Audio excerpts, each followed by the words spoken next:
Depuis le 7 novembre 2017, de nouvelles violences dans les régions anglophones du pays ont entraîné la mort de 4 gendarmes en service commandé. Des attaques qui ont été revendiquées dans un communiqué signé du Southern Cameroon's Ambazonian Consortium United Front. Selon le ministre de la Communication et porte-parole du gouvernement Issa Tiroma Bakari, les investigations menées par les forces de défense et de sécurité ont permis de mettre la main sur 6 suspects porteurs au moment de leur interpellation des munitions.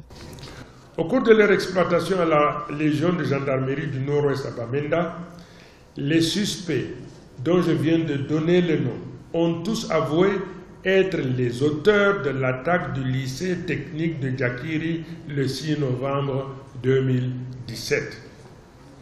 Ils ont par ailleurs précisé que c'est le nommé Nzela Moniuli Livinus Wirchas alias Livy qui a assassiné le gendarme John Lai Bienvenu.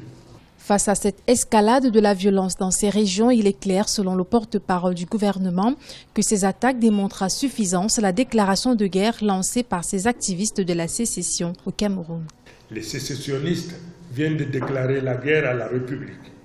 Dès lors qu'on donne délibérément la mort à ceux-là même qui, placés dans une simple posture de veille, garantissent la bonne marche et la vie paisible de la nation, on s'attaque aux fondamentaux de cette nation. Au regard de ces exactions vis-à-vis des forces de l'ordre, l'État du Cameroun a lancé un mandat d'arrêt international contre 15 de ses activistes établis à l'étranger.